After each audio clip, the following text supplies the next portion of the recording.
everyone, welcome to IFS Markets. I am Laura. Today is the 25th of June. Now let's look at what is buzzing. So we're selecting currencies today, and the currency I want to talk about is New Zealand dollar to USD.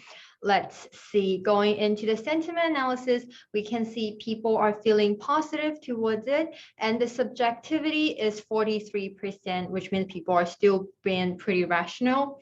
Going into the trend analysis, we can see the professionals at Trading Central are thinking that it may fall by 5.79%. Going to the chart, they're saying short term, the downside prevails as long as 0.7161 is a resistance.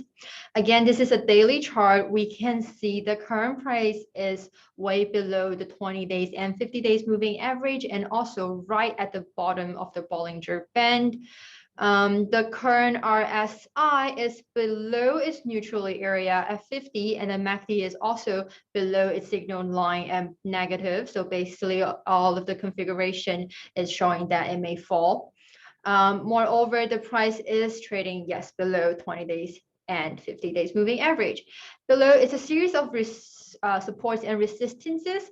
Hope you like today's video. If you do, don't forget to press the like button, and also don't forget to follow our social media, YouTube and Facebook. Until then, have a happy trading day, and I'll see you next week. Bye.